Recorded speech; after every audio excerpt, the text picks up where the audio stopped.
ಸ್ವಲ್ಪ ನಿಮ್ಮ ಮನಸ್ಸುಗಳೆಲ್ಲ ನಾನು ನನ್ನ ಕಡೆ ತಗೋತಾ ಇದ್ದೇನೆ. ಬೇರೆ ಕಡೆ ಇರೋ ಮನಸ್ಸೆಲ್ಲ ಸ್ವಲ್ಪ ನಿಲ್ಲಿಸ್ಕೊಂಡ್ಬಿಟ್ಟು ಮನಸ್ಸನ್ನು ಈ ಕಡೆ ಕೊಡಿ. ಸ್ವಾಮೀಜಿ ತುಂಬ ಸುಂದರವಾಗಿ ಹೇಳಿದರು, ಮನಯೇವ ಮನುಷ್ಯಾಣಂ ಕಾರಣಂ ಬಂಧ ಮೋಕ್ಷಯೋ. ಮನುಷ್ಯನ ಬಂಧನಕ್ಕೂ ಕಾರಣ ಮನಸ್ಸು, ಮುಕ್ತಿಗೂ ಕಾರಣ ಮನಸ್ಸೇ. ಈ ಬಂಧನ ಮತ್ತು ಮುಕ್ತಿಯನ್ನು ಎರಡು ಶಬ್ದೇನ ಹೇಳಿಬಿಟ್ಟೆ. ಅದರ ಅರ್ಥ ಬಂಧನ ಅಂದರೆ ದುಃಖ ಅಂತ ಅರ್ಥ, ಮುಕ್ತಿ ಅಂದರೆ ಸುಖ ಅಂತ ಅರ್ಥ. ದುಃಖಕ್ಕೆ ಕಾರಣವೂ ಮನಸ್ಸೇ, ಸುಖಕ್ಕೆ ಕಾರಣವೂ ಮನಸ್ಸೇ.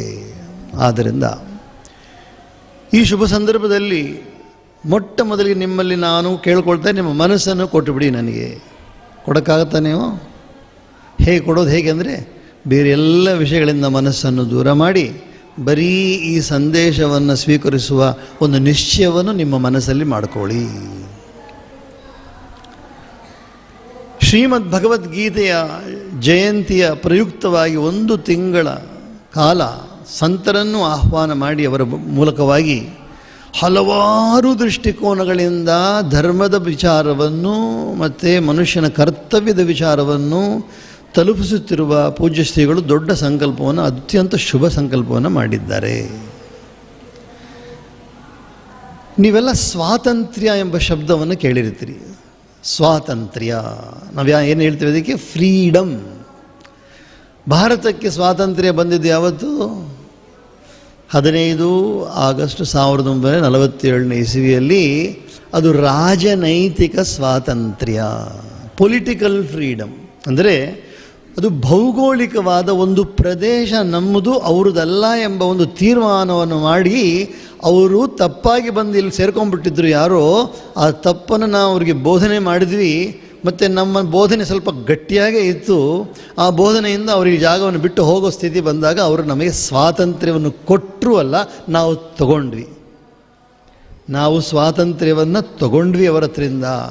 ಇದಕ್ಕೆ ಕಾರಣ ಏನಪ್ಪ ಅಂತ ಹೇಳಿದ್ರೆ, ನಮ್ಮಲ್ಲಿ ಸುಂದರವಾದ ಬಹಳ ದೊಡ್ಡ ಶುದ್ಧ ಚಿತ್ತವುಳ್ಳ ನಾಯಕರಿದ್ದರು. ಅವರೆಲ್ಲರೂ ಕೂಡ 300 ವರ್ಷಗಳಿಂದ ಸುಮಾರು 600 ವರ್ಷಗಳಿಂದ ತುಂಬ ಅದಕ್ಕೆ ಹೋರಾಟ ಮಾಡ್ತಾ ಇದ್ದವರು. ಈ ಕಾಲದಲ್ಲಿ ಈ ಆಂಗ್ಲ ದೇಶದವರು ಬಂದು ನಮ್ಮ ಮೇಲೆ ದಾಳಿ ಮಾಡಿ ನಮ್ಮನ್ನು ಆಳ್ತಾ ಇದ್ದಾಗ ಅವ್ರಿಗೆಲ್ರಿಗೂ ಕೂಡ ನಮ್ಮ ಶುದ್ಧವಾದ ಒಂದು ಐಕ್ಯ ಭಾವನೆಯನ್ನು ಬೋಧಿಸಿಕೊಟ್ಟೆ ಅವರು. ಏನಪ್ಪ ಅಂತ ಹೇಳಿದ್ರೆ, ಕಾಶ್ಮೀರದಿಂದ ಕನ್ಯಾಕುಮಾರಿಯವರೆಗೆ, ಗುಜರಾತಿನಿಂದ ಹಿಡಿದು ಬಂಗದೇಶದವರೆಗೆ ಇದು ಪೂರ್ಣವೂ ಕೂಡ ಇದಕ್ಕೆ ಭಾರತ ಅಂತ ಹೆಸರು, ಇಂಡಿಯಾ ಅಲ್ಲ. ಇದಕ್ಕೆ ಭಾರತ ಅಂತ ಹೆಸರು. ಸುಂದರವಾದ ಭಾ ಅಂದರೆ ಪ್ರಕಾಶ, ಭಾದೀಪ್ತವು. ರಥ ಅಂತ ಹೇಳಿದ್ರೆ ನಿಷ್ಠೆ. ಯಾವ ದೇಶದ ಜನಗಳಿಗೆ ಪ್ರಕಾಶದಲ್ಲಿ, ಜ್ಞಾನದಲ್ಲಿ ನಿಷ್ಠೆ ಇದೆಯೋ ಅವರು ಭಾರತೀಯರು. ಆ ದೇಶಕ್ಕೆ ಹೆಸರು ಭಾರತ. ನಾವು ಪ್ರಪ್ರಥಮವಾಗಿ ಏನನ್ನಾದರೂ ಶುರು ಮಾಡಬೇಕಾದ್ರೆ ಗುರುಗಳನ್ನು ಧ್ಯಾನ ಮಾಡ್ತೇವೆ. ಮಾಡ್ತೀರಾ? ಇಲ್ಲ? ಎಲ್ಲರೂ ಮಾಡ್ತೀರಾ? ಚಿಕ್ಕ ಮಕ್ಕಳ ಬಾಯಲ್ಲಿ ಏನು ಹೇಳುತ್ತೇವೆ ನಾವು? ಶಾಲೆ ಕಳಿಸೋ ಕೂಡ ಗುರುರ್ ಬ್ರಹ್ಮ ಗುರುರ್ ವಿಷ್ಣು ಗುರುರ್ ದೇವೋ ಮಹೇಶ್ವರ ಗುರು ಸಾಕ್ಷಾತ್ ಪರಬ್ರಹ್ಮ ತಸ್ಮೈ ಶ್ರೀ ಗುರುವೇ ನಮಃ ಅಂತ ಹೇಳ್ತೇವೆ. ಆ ಗುರು ಎಂಬ ಶಬ್ದದಲ್ಲಿ ಕೂಡ ಭಾರತದ ಅರ್ಥವೇ ಅಡಗಿದೆ ನೋಡಿ. ಗುಕಾರಸ್ತ್ವಂಧಕಾರ ಸ್ಯಾತ್, ಋಕಾರಸ್ತನ್ನಿರೋಧಕ ಅಂಧಕಾರ ನಿರೋಧಿತ್ವಾತ್ ಗುರುರಿತ್ಯಭಿಧೀಯತೆ. ಗು ಎಂಬ ಆ ಶಬ್ದಾಂಶಕ್ಕೆ ಏನಪ್ಪ ಹೆಸರು ಅಂದರೆ ಅಂಧಕಾರ. ರು ಅಂದರೆ ತನ್ನಿರೋಧಕವಾದ ಪ್ರಕಾಶ. ಸೊ ಪ್ರಕಾಶದಿಂದ ಅಂಧಕಾರವನ್ನು ನೀಗಿಸುವ ಕಾರಣದಿಂದ ಅಥವಾ ಜ್ಞಾನವನ್ನು ನಮಗೆ ಕೊಟ್ಟು ನಮ್ಮ ಮನಸ್ಸಿನಲ್ಲಿರುವ, ನಮ್ಮ ಒಳಗಡೆ ಇರುವ ಅಜ್ಞಾನವನ್ನು ದೂರ ಮಾಡೋದರಿಂದ ನಾವು ನಮ್ಮ ಪೂಜ್ಯರಾದ, ನಮಗೆ ಬೋಧನೆ ಮಾಡುತ್ತಿರುವ ಆ ಸುಂದರವಾದ ವ್ಯಕ್ತಿತ್ವಕ್ಕೆ ನಾವು ಗುರು ಎಂಬ ಪದವನ್ನು ಬಳಸ್ತೇವೆ. ಎಷ್ಟು ಸುಂದರವಾದ ಸಂಸ್ಕೃತಿ ನಮ್ಮ ಸಂಸ್ಕೃತಿ, ಭಾರತೀಯ ಸಂಸ್ಕೃತಿ. ಇದು ವಿದೇಶಿಯ ಸಂಸ್ಕೃತಿ ಅಲ್ಲ. ಇದು ಈಗ ನಾವು ಕೂತಿರುವುದು ಅದ್ಭುತವಾದ ಒಂದು ಸಾಧನಾ ಕ್ಷೇತ್ರದಲ್ಲಿ ಕೂತಿದ್ದೇವೆ ನಾವು. ವಿಶ್ವದಾದ್ಯಂತ ಎಲ್ಲಿ ಬೇಕಾದರೂ ನೀವು ಉಡುಪಿ ಎಂಬ ಶಬ್ದವನ್ನು ಹೇಳಿದ ಕೂಡಲೇ ಯಾರ ಕಣ್ಣಿಗೆ ಬರ್ತಾರೆ? ಮೊದಲು ಮಧ್ವಾಚಾರ್ಯ ನಮ್ಮ ಕಣ್ಣಿಗೆ ಗೋಚರವಾಗ್ತಾರೆ. ಮಧ್ವಾಚಾರ್ಯ ಜೊತೆಯಲ್ಲಿ 8 ಮಠಗಳು ಮತ್ತು 16 ಮಠಗಳು ಕೂಡ ಎಲ್ಲ ಈ ಮಧ್ವಾಚಾರ್ಯರ ಸಿದ್ಧಾಂತಕ್ಕೆ ಅನ್ವಯವಾಗಿ ಬರ್ತಾ ಇರುವ ಎಲ್ಲರೂ ಕೂಡ ನಮ್ಮ ಕಣ್ಣಿಗೆ ಗೋಚರವಾಗ್ತಾರೆ. ತ್ರೇತಾಯುಗದ ಭಗವಂತನಾದ ಶ್ರೀರಾಮನ ಸೇವೆಯಲ್ಲಿದ್ದ ಭಗವಂತನಾದ ಪ್ರಾಣದೇವರಾದ ಹನುಮಂತ ನಮ್ಮ ಕಣ್ಣಿಗೆ ಗೋಚರವಾಗ್ತಾರೆ. ದ್ವಾಪರ ಯುಗದಲ್ಲಿ ಮತ್ತಿನ್ನೊಂದು ಅವತಾರ ತಗೊಂಡಿದ್ದ ಅವರು ಭೀಮ ದೇವ ಕೂಡ ನಮಗೆ ಗೋಚರವಾಗ್ತಾರೆ. ಅದಾದ ನಂತರ ಈ ಸುಂದರವಾದ ಕಲಿಯುಗದಲ್ಲಿ ಎಲ್ಲರಿಗೂ ಭಗವಂತನ ಭಕ್ತಿಯನ್ನು ಬೋಧನೆ ಮಾಡೋಕ್ಕೆ ಬಂದಿರುವ ಮಧ್ವಾಚಾರ್ಯರು ನಮಗೆ ಗೋಚರವಾಗ್ತಾರೆ. ಆದರೆ ಇನ್ನೊಂದು ವಿಷಯವನ್ನು ನಾವು ತಿಳ್ಕೋಬೇಕಾಗಿದೆ. ಇಷ್ಟೆಲ್ಲ ಭಾರತದಲ್ಲಿ ಬೇರೆ ಬೇರೆ ರೀತಿಯಾದ ಸಂಪ್ರದಾಯಗಳಿದ್ದು ಎಲ್ಲ ಸಂಪ್ರದಾಯಗಳು ಕೂಡ ತಮ್ಮ ತಮ್ಮ ಗುರುಗಳು ಬೋಧಿಸಿದಂತೆ ತಮ್ಮ ತಮ್ಮ ಧರ್ಮವನ್ನು ಅನುಸರಿಸುತ್ತಲೂ ಕೂಡ ಇವತ್ತು ನಮ್ಮ ಭಾರತೀಯ ಸಂಸ್ಕೃತಿಯ ಮೇಲೆ ಒಂದು ದಾಳಿಯಾಗುತ್ತಿರುವನ್ನು ನಮ್ಮಿಂದ ಅದನ್ನು ತಡೆಗಟ್ಟಲಾಗುತ್ತಿಲ್ಲ. ಸ್ಮರಣೆ ಮಾಡ್ಕೊಳ್ಳಿ ಏನು ವ್ಯತ್ಯಾಸ ಅಂತ. 1947 ಹಿಂದೆ ಇದ್ದಿದ್ದು ಆವಾಗ ಒಂದು ದೀನಾವಸ್ಥೆ ಇತ್ತು. ಯಾವ ದೀನಾವಸ್ಥೆ? ಆಗ ನಾವು ವಿದೇಶಿಯ ಆಡಳಿತಕ್ಕೆ ಒಳಪಟ್ಟು ಭೌಗೋಳಿಕ ಸ್ವಾತಂತ್ರ್ಯವನ್ನು ಕಳ್ಕೊಂಡಿದ್ವಿ. ಆದರೆ ಈಗಲೂ ಕೂಡ ಅದೇ ರೀತಿಯಾದ ಒಂದು ಪರಿಸ್ಥಿತಿ ಬಂದಿದೆ. ನಿಮಗೆ ಆಶ್ಚರ್ಯ ಆಗುತ್ತೆ, ಸ್ವಾಮಿ ಇವಾಗೇನು ಯುದ್ಧ ಆಗ್ತಾ ಇದೆಯಾ ಅಥವಾ ಆಂಗ್ಲ ದೇಶದವ್ರು ನಮ್ಮ ಮೇಲೆ ಇಲ್ಲಿ ನಮ್ಮ ಭಾರತವನ್ನು ಮತ್ತೆ ಆಡಳಿತ ಮಾಡೋಕ್ಕೆ ಶುರು ಮಾಡಿದ್ದಾರೆ ಅಂದರೆ ನಿಮಗೂ ಅರ್ಥ ಆಗಲ್ಲ.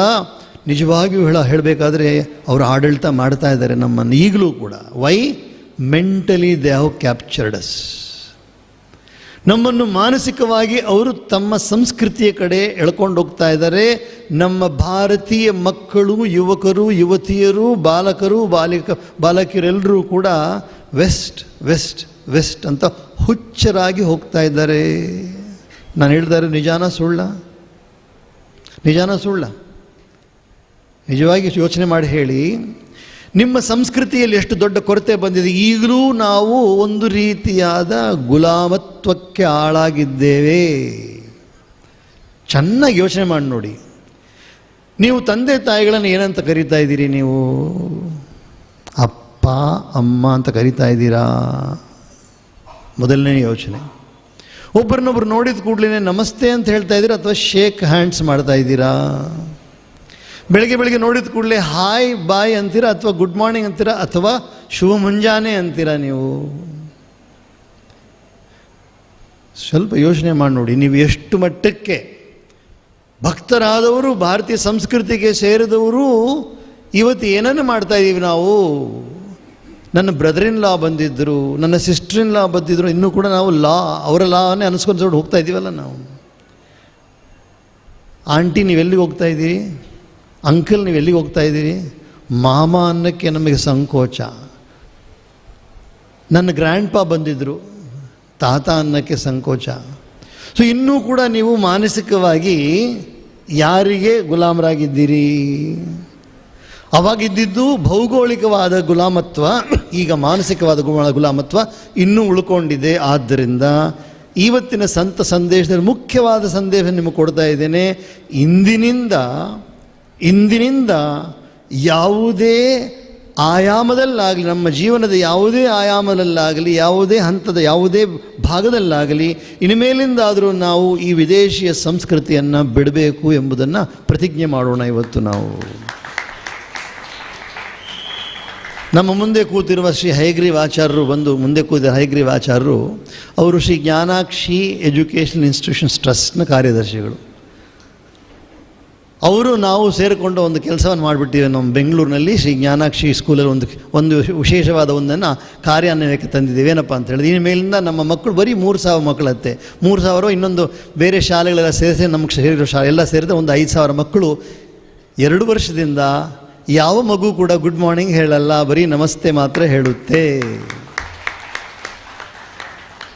ಇದನ್ನು ನಾವು ಅಳವಡಿಸಿಕೊಂಡಿದ್ದೇವೆ. ತಮ್ಮ ತಂದೆ ತಾಯಿಗಳನ್ನು ಅವ್ರು ಇನ್ಮೇಲಿಂದ ಮಮ್ಮಿ ಡ್ಯಾಡಿ ಅಂತ ಕರೆಯಲ್ಲ, ಅಪ್ಪ ಅಮ್ಮ ಅಂತ ಕರೀತಾರೆ ತೀರ್ಮಾನ ಮಾಡಿದ್ದಾರೆ.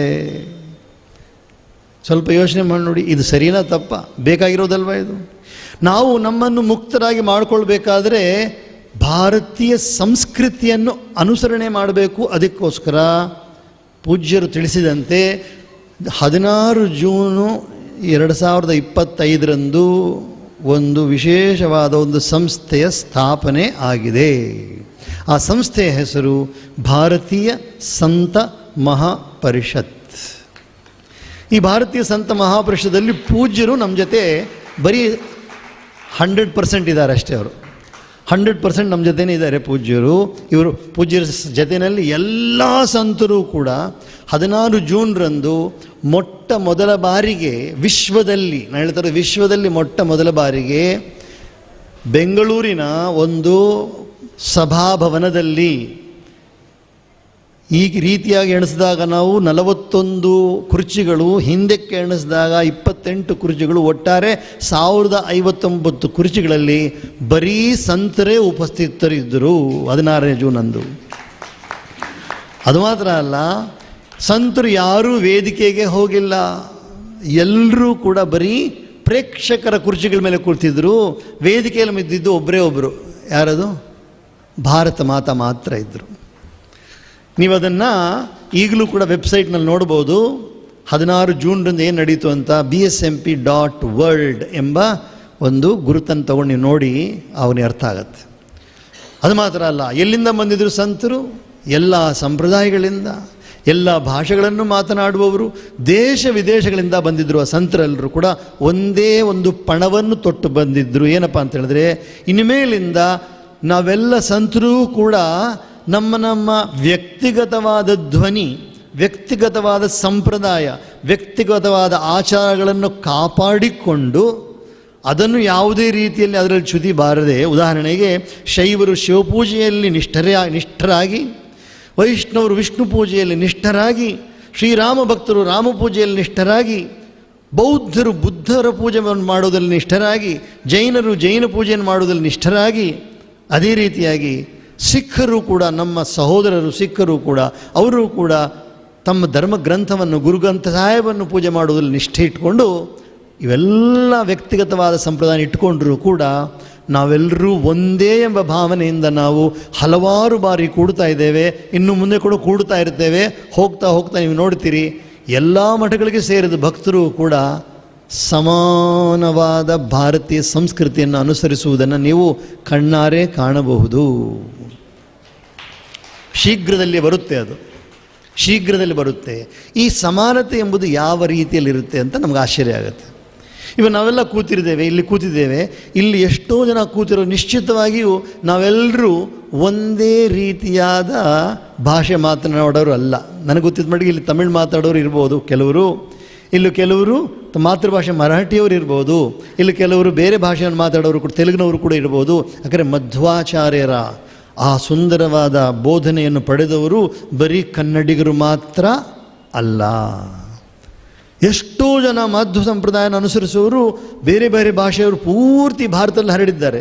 ಏನಾಯಿತು ಮತ್ತು ಅವರನ್ನೆಲ್ಲ ಒಟ್ಟಾಗಿ ಕಟ್ಟುವುದು ಯಾವುದು? ಬೇರೆ ಬೇರೆ ಭಾಷೆ, ಬೇರೆ ಬೇರೆ ಪ್ರಾಂತಗಳಲ್ಲಿ ಸೇರಿದ್ರೂ ಕೂಡ ಎಲ್ಲರನ್ನೂ ಕೂಡಿಸುತ್ತಿರುವುದು ಒಂದು ತತ್ವ. ಯಾವುದು ಆ ತತ್ವಕ್ಕೆ ಹೆಸರೇನು? ಮಧ್ವಾಚಾರ್ಯರ ಬೋಧನೆಯ ತತ್ವ.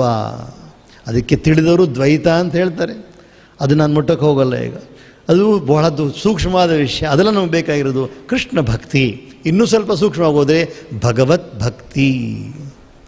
ಸೊ ನೀವೆಲ್ಲರೂ ಕೂಡ ಯಾರ್ಯಾರು ಮಾಧುರು ಅಂತ ಹೇಳ್ತಾವೋ, ಅಥವಾ ಬರೀ ಮಾಧುರು ಮಾತ್ರ ಅಲ್ಲ, ಇಲ್ಲಿ ಬಂದಿರೋರು ಎಷ್ಟೋ ಜನ ಶಿವಭಕ್ತರು ಇದ್ದಾರೆ ಇಲ್ಲಿ ಖಂಡಿತವಾಗಿಯೂ. ಅದೇ ಥರ ಸ್ಮಾರ್ತರು ಇದ್ದಾರೆ, ಅದೇ ಥರ ಶಿವಭಕ್ತರ ಜೊತೆಯೇ ರಾಮ ಭಕ್ತರು ಇದ್ದಾರೆ. ಒಮ್ಮೆ ತುಳಸಿದಾಸರು ಬೃಂದಾವನಕ್ಕೆ ಹೋಗಿದ್ರಂತೆ.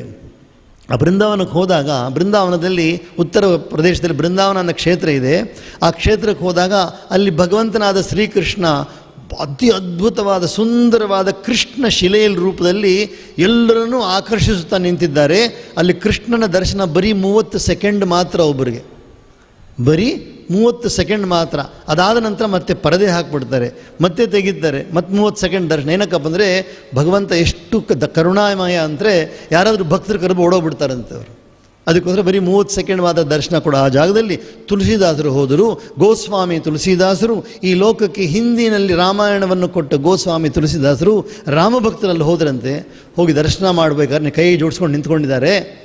ಅವಾಗ ಅವ್ರು ಹೇಳ್ತಾರಂತೆ, ಹೇ ಕೃಷ್ಣ, ನಾನು ನಿನಗೆ ತಲೆ ಬಾಗೋಲ್ಲ, ಒಂದೇ ಹಠ, ನಾನು ನಿನಗೆ ತಲೆ ಬಾಗಲ್ಲ. ಯಾಕಂದರೆ ನೀನು ನನಗೆ ರಾಮರೂಪದಲ್ಲಿ ದರ್ಶನ ಕೊಡುವವರೆಗೂ ನಾನು ನಿನಗೆ ತಲೆ ಬಾಗಲ್ಲ ಅಂತ ಹಠ ಮಾಡಿದ್ರಂತೆ. ಕಿತ್ತು ಮುರುಳಿ ಕಿತ್ತು ಚಂದ್ರಿಕಾ ಕಿತ್ತು ಗೋಪಿಯನ್ನು ಕೋ ಸಾತ್ ತುಳಸಿ ಮಸ್ತಕ್ ತಬ್ ನವೆ ಜಬ್ ಧನುಷ್ ಬಾಣ ಲಿಯೋ ಹಾತ್. ಯಾವಾಗ ನೀನು ಧನುಷ್ ಬಾಣವನ್ನು ಧರಿಸಿ ನನಗೆ ದರ್ಶನ ಕೊಡ್ತೀಯೋ ಆಗ ಮಾತ್ರ ನಾನು ನಮಸ್ಕಾರ ಮಾಡ್ತೀನಿ ಅಂತ ಹೇಳಿದ ಕೂಡಲೇ ಆ ಅಖಂಡ ಕೋಟಿ ಬ್ರಹ್ಮಾಂಡ ಆದೀಶ್ವರದನ ಆ ಬಾಕಿ ಬಿಹಾರಿ ಶ್ರೀಕೃಷ್ಣ ಪರಮಾತ್ಮ ತುಳಸಿದಾಸರಿಗೋಸ್ಕರ ತಮ್ಮ ರೂಪವನ್ನು ಬದಲಾಯಿಸಿ ರಾಮರೂಪದಲ್ಲಿ ದರ್ಶನ ಕೊಟ್ಟರಂತೆ. ಆವಾಗ ತುಳಸಿದಾಸ ನಮಸ್ಕಾರ ಮಾಡ್ತಾರಂತೆ ಅವರಿಗೆ. ಭಗವಂತ ನಮ್ಮ ಮೇಲೆ ಎಷ್ಟು ಪ್ರೀತಿಯಿಂದ ಇದ್ದಾರೆ. ನಾವೆಲ್ಲರೂ ಕೂಡ ಬೇರೆ ಬೇರೆ ಸಂಪ್ರದಾಯಕ್ಕೆ ಸೇರಿರಬಹುದು, ಬೇರೆ ಬೇರೆ ಭಾಷೆಯನ್ನು ಮಾತನಾಡಬಹುದು, ದೇಶ ವಿದೇಶಗಳಲ್ಲಿ ವಾಸ ಮಾಡುತ್ತಿರಬಹುದು. ಆದರೂ ಕೂಡ ನಾವೆಲ್ಲರೂ ಒಂದು ಸೂತ್ರದಿಂದ ಒಂದಾಗಿದ್ದೇವೆ. ಆ ಸೂತ್ರಕ್ಕೆ ಹೆಸರು ಭಾರತೀಯ ಸಂಸ್ಕೃತಿ. ಯಾವ ಸೂತ್ರದಿಂದ ನಾವೆಲ್ಲರೂ ಒಂದಾಗಿದ್ದೇವೋ ಆ ಸೂತ್ರಕ್ಕೆ ಹೆಸರು. ಹೇಗೆ ಒಂದು ಮಾಲೆಯಲ್ಲಿ, ಹೂವಿನ ಮಾಲೆಯಲ್ಲಿ ಹಲವಾರು ಹೂವಿನ ಒಂದೊಂದು ಅಂಶಗಳನ್ನು ಒಂದು ದಾರ ಒಳಗಡೆ ಹೋಗಿ ಸೂತ್ರೇ ಮಣಿಗಣ ಇವ. ಈ ಸೂತ್ರದ ಕೆಲಸವನ್ನು ಮಾಡೋದಕ್ಕೋಸ್ಕರನೇ ಭಾರತೀಯ ಸಂತ ಮಹಾಪರಿಷತ್ ಬಂದಿರುವುದು. ಇದನ್ನು ಸಂಕಲ್ಪ ರೂಪದಲ್ಲಿ ಕೊಟ್ಟವ್ರು ಯಾರು ಅಂದರೆ ಆಶ್ಚರ್ಯಪಡ್ತೀರಿ ನೀವು. ಎಲ್ಲಿ ಈ ಸಂಕಲ್ಪ ಉದಯವಾಯಿತು ಅಂತೇಳಿ 3.5 ವರ್ಷ ಹಿಂದೆ ಹರಿಹರಪುರ ಕ್ಷೇತ್ರದಲ್ಲಿ ಲಕ್ಷ್ಮೀ ನರಸಿಂಹಸ್ವಾಮಿಯವರ ಅದ್ಭುತವಾದ ಸಾನ್ನಿಧ್ಯದಲ್ಲಿ ಪರಮಪೂಜ್ಯರಾದ ಸಚ್ಚಿದಾನಂದ ಸ್ವಯಂ ಪ್ರಕಾಶ ಸಚ್ಚಿದಾನಂದ ಸ್ವಾಮಿಗಳಾದ ಶಂಕರಾಚಾರ್ಯರ ಮನಸ್ಸಲ್ಲಿ ಈ ಒಂದು ಭಾವನೆ ಮೂಡಿತು. ಅವರು ಬಂದು ರಾಜರಾಜೇಶ್ವರಿ ದೇವಸ್ಥಾನಕ್ಕೆ ಬಂದು ನಮ್ಮಲ್ಲಿ ಅದನ್ನು ಹಂಚಿಕೊಂಡ್ರು. ಅಲ್ಲಿಂದ ನಾವು ಬಂದಿದ್ದು ಪುತ್ತಿಗೆ ಶ್ರೀಗಳ ಹತ್ರ ಬಂದಿದ್ದು ಮೊದಲು. ಈ ರೀತಿಯಾಗಿ ನಾವೆಲ್ಲರೂ ಕೂಡಿ ಈ ಸಂಕಲ್ಪವನ್ನು ಮುಂದೆ ತೊಗೊಂಡು ಹೋಗ್ತಾ ಇದ್ದೀವಿ. ಅದರಲ್ಲಿ ನೀವೆಲ್ಲರೂ ಭಾಗಿಗಳಾಗ್ತೀರಿ. ನಿಮಗೆ ಬೇರೆ ಅವಕಾಶ ಇಲ್ಲ, ತಪ್ಪಿಸ್ಕೊಳ್ಳೋಂಗಿಲ್ಲ. ಇದರಿಂದ ನೀವೆಲ್ಲರೂ ಅದರಲ್ಲಿ ಭಾಗಿಗಳಾಗಬೇಕು. ಅಕಸ್ಮಾತ್ ನಾವೇನಾದರೂ ಭಾಗಿಗಳಾಗಲಿಲ್ಲ ಅಂದರೆ ಏನಾಗುತ್ತೆ ಗೊತ್ತಾ? ಯೋಚನೆ ಮಾಡಿ ನೋಡಿ. ಉಪಾಯಂ ಚಿಂತೆಯೇತ್ ಪ್ರಾಜ್ಞ ತಥಾಪಾಯಂಚ ಚಿಂತೆಯೇತ್. ಅಕಸ್ಮಾತ್ ನಾವು ಮಾಡಿಲ್ಲ ಅಂದರೆ ಬಹಳ ಶೀಘ್ರದಲ್ಲಿ ಮೇಘಾಲಯ ನಿಮ್ಮ ಕೈಯಿಂದ ಹೋಗ್ತಾ ಇದೆ, ತ್ರಿಪುರ ನಿಮ್ಮ ಕೈಯಿಂದ ಹೋಗ್ತಾ ಇದೆ, ನಾಗಾಲ್ಯಾಂಡ್ ಭಾರತ ಕೈಯಿಂದ ಹೋಗ್ತಾ ಇದೆ, ಪಂಜಾಬ್ ನಿಮ್ಮ ಕೈಯಿಂದ ಹೋಗ್ತಾ ಇದೆ, ತಮಿಳುನಾಡು ಅರ್ಧ ಭಾಗ ಹೋಗ್ತಾ ಇದೆ, ಕೇರಳ ಪ್ರಾಂತ ಹೋಗ್ತಾ ಇದೆ, ಮಂಗಳೂರಿನ ಕೆಲವು ಪ್ರದೇಶಗಳಲ್ಲಿ ಕೆಲವು ಭಾಗಗಳು ಹೋಗ್ತಾ ಇದೆ. ನಮ್ಮ ಮಕ್ಕಳೆಲ್ಲರೂ ಕೂಡ ಶೀಘ್ರದಲ್ಲಿಯೇ ಅವರವರ ಹೆಸರುಗಳನ್ನು ಬದಲಾಯಿಸಿ ನಿಮ್ಮನ್ನು ಅಪ್ಪ ಅಮ್ಮ ಅಂತ ಕರೆಯಲ್ಲ, ಅವರ ಇಷ್ಟ ಬಂದಾಗ ನಡ್ಕೊಳ್ತಾರೆ. ಅದು ಬೇಕು ಅಂತ ಹೇಳಿದ್ರೆ ನೀವೇನು ನಾವು ಅನುಸರಿಸಬೇಕಾಗಿಲ್ಲ. ಯೋಚನೆ ಮಾಡಿ ನೋಡಿ ಎಷ್ಟು ಗಂಭೀರವಾದ ಸ್ಥಿತಿಯಲ್ಲಿ ನಾವಿದ್ದೇವೆ. We are exactly in the same state of affairs as we were during the period of 1940 to 1947. We are exactly in the same state of affairs.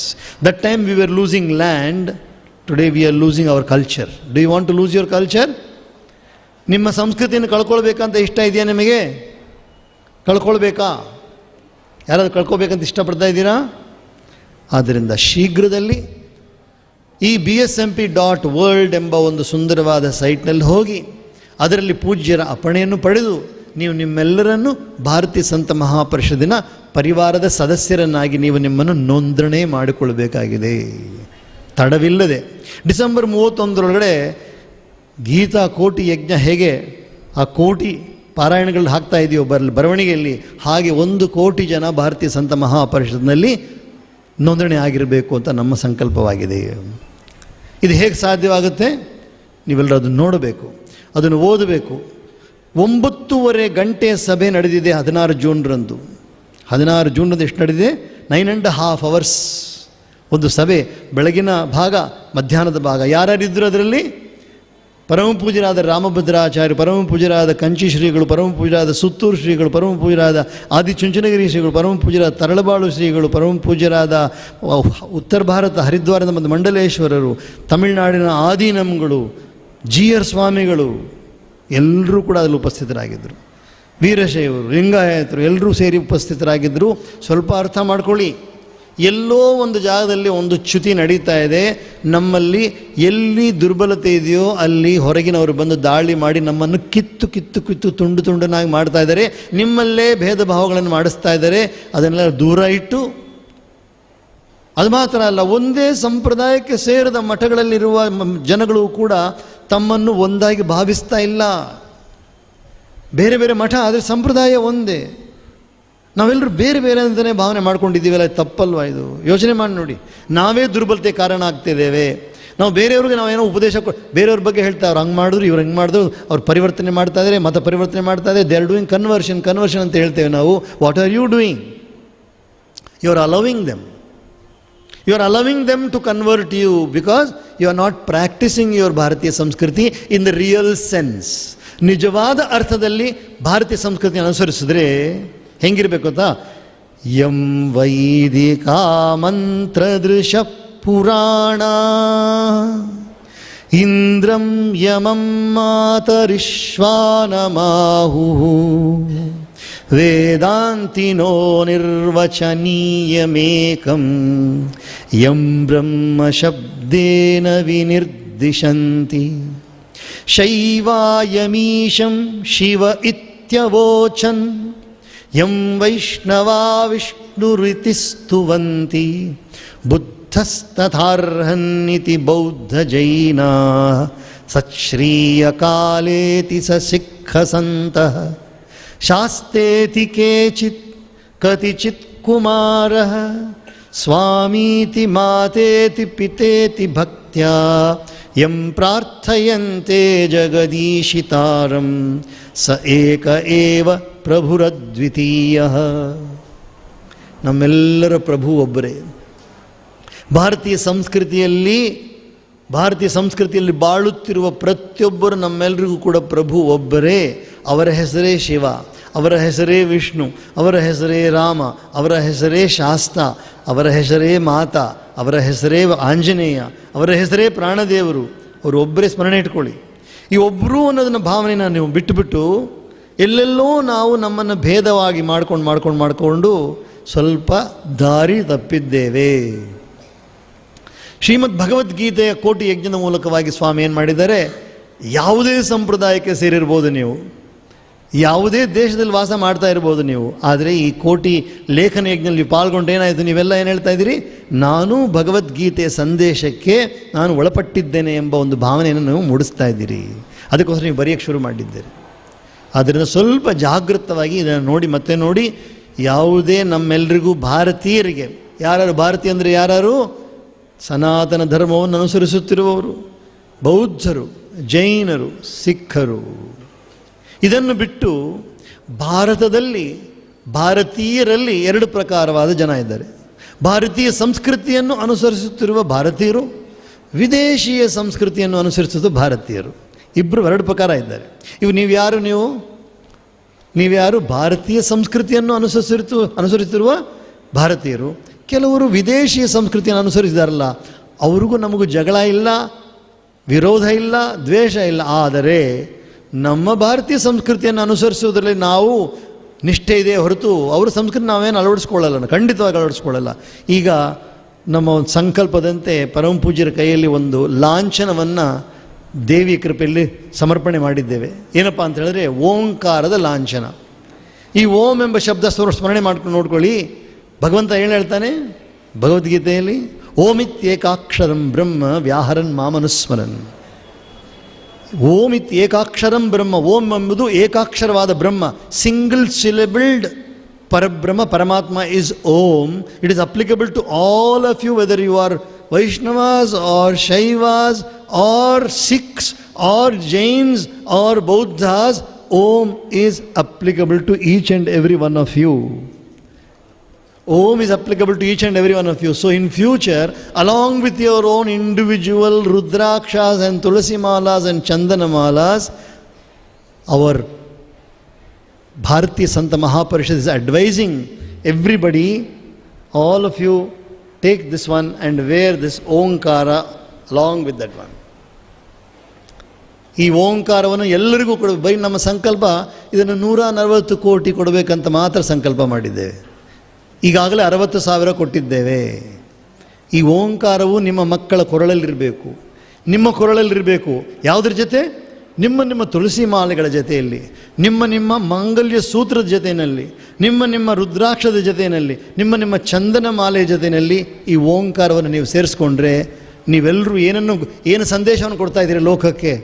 ನಿಮ್ಮ ಭಾರತೀಯ ಸಂಸ್ಕೃತಿ ಸಹೋದರರಿಗೆ ಏನು ಸಂದೇಶ ಕೊಡ್ತಾ ಇದ್ದೀರಿ? ನಾವೆಲ್ಲ ಒಂದು ಎಂಬ ಸಂದೇಶವನ್ನು ಕೊಡ್ತಾ ಇದ್ದೀರಿ. ಒಂದೇ ಒಂದು ಪ್ರಶ್ನೆ ಮಾಡ್ತೇನೆ.